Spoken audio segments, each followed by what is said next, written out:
नमस्कार दोस्तों। आज की कहानी का नाम है मेरी छोटी बुआ।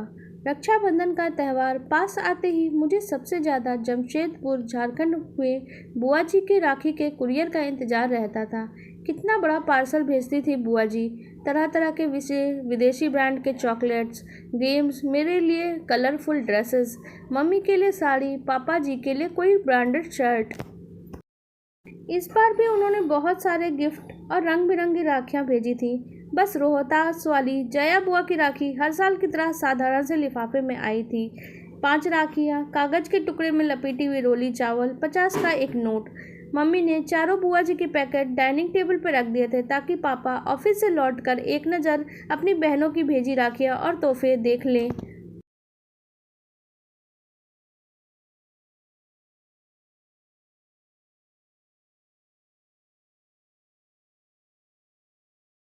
इस पापा रोज की तरह आते ही टेबल पे लंच बॉक्स का थैला और लैपटॉप के बैग रख के सोफे पे पसर गए थे। चारों दीदी की राखियां आ गई हैं। मम्मी ने पापा के लिए किचन में चाय चढ़ाते हुए आवाज़ लगाई थी, जया का लिफाफा दिखाना जरा। पापा जया बुआ की राखी के सबसे ज़्यादा इंतज़ार करते थे। सबसे पहले उन्हीं की भेजी राखी कलाई में बांधते थे। जया बुआ सारे भाई बहनों में सबसे छोटी थी, पर एक वही थी जिसने विवाह के बाद शायद सुख कभी देखा ही नहीं था। विवाह के तुरंत बाद देवर ने सारा व्यापार हड़प कर घर से बेदखल कर दिया था। तब से फूफा जी की मानसिक हालत भी बहुत अच्छी नहीं थी। मामूली सी नौकरी कर थोड़ा बहुत कमाते थे। बहुत ही मुश्किल से बुआ घर चलाती थी। इकलौते बेटे श्याम को भी मोहल्ले के साधारण से स्कूल में डाल रखा था। बस एक उम्मीद सी लेकर बुआ जी किसी तरह से जिए जा रही थी। जया बुआ के भेजे के लिफाफे को देखकर पापा कुछ सोचने लगे। गायत्री, इस बार रक्षाबंधन के दिन हम सुबह वाली पैसेंजर ट्रेन से जया के घर रोहतास बगैर उसे बताए ही जाएंगे। जया दीदी के घर? मम्मी पापा ने बात पर एकदम से चौंक गई थी।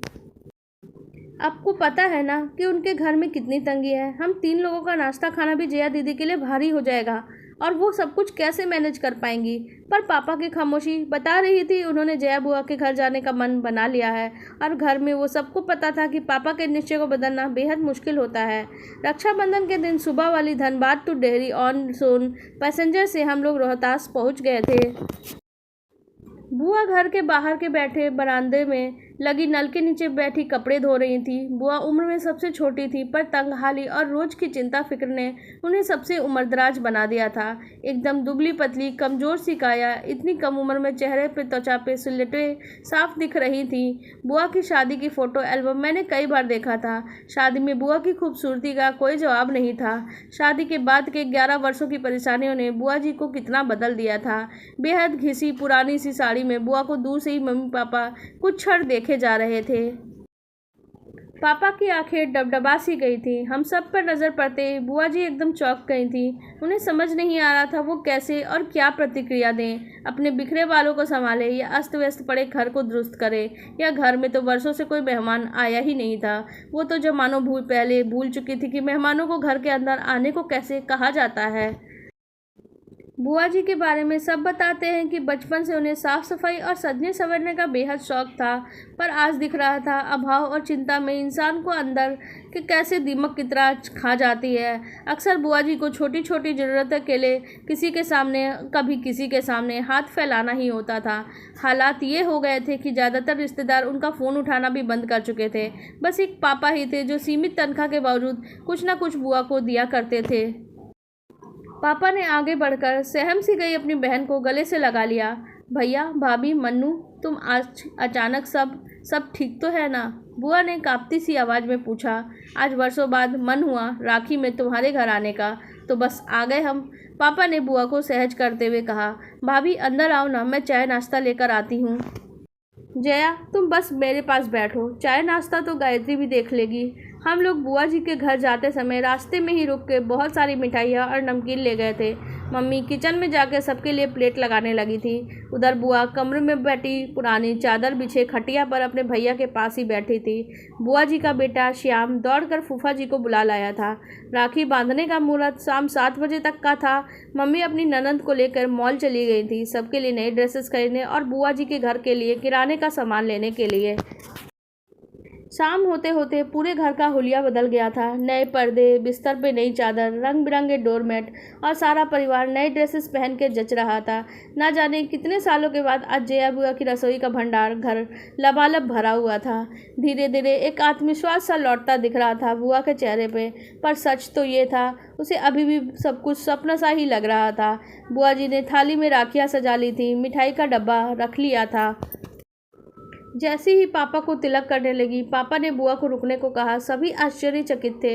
10 मिनट रुक जाओ, तुम्हारी दूसरी बहनें बस पहुंचने वाली हैं, पापा ने मुस्कुराते हुए कहा। तो सभी पापा को देखते रह गए। तभी बाहर दरवाजे पे गाड़ियों के हॉर्न की आवाज़ सुन के बुआ, मम्मी और फूफा जी दौड़कर बाहर आए। तीनों बुआ का पूरा परिवार सामने था। जया बुआ का घर मेहमानों से खचाखच भर गया था। महाराजगंज वाली नीलम बुआ बताने लगी, कुछ समय पहले उन्होंने पापा को कहा था क्यों ना सब मिलकर चारों धाम की यात्रा पे निकलते हैं। बस पापा ने उसी दिन तीनों बहनों को फ़ोन कर दिया कि अब 4 धाम की यात्रा का समय आ गया है। पापा की बात पे तीनों बुआ सहमत थी और सबने तय किया इस बार जया के घर सब जमा होंगे और थोड़े थोड़े पैसे मिला के उसकी सहायता करेंगे। जया बुआ तो बस एकटक अपनी बहनों और भाई के परिवार को देखे जा रही थी। इतना बड़ा सरप्राइज दिया था सबने आज उसको। सारी बहनों से वो गले मिलते जा रही थी। सबने पापा को राखी बांधी। ऐसा रक्षाबंधन शायद पहली बार था सबके लिए। रात में एक रेस्टोरेंट में हम सभी ने डिनर किया। फिर गप्पे करते करते जाने कब रात बीत चुकी थी। अभी भी जया बुआ ज़्यादा बोल नहीं रही थी। वो तो बस बीच बीच में छलक जाते अपने आंसू पोंछ लेती।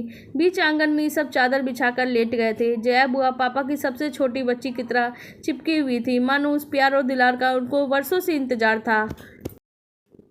और तय करते करते अचानक ही पापा को बुआ का शरीर एकदम ठंडा सा लगा।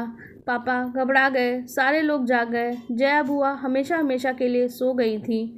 आपको हमारी ये इमोशनल कहानी कैसी लगी कमेंट सेक्शन में ज़रूर बताइएगा। साथ ही हमारे वीडियो को लाइक कर दीजिएगा और हमारे चैनल को सब्सक्राइब कर लीजिएगा। धन्यवाद।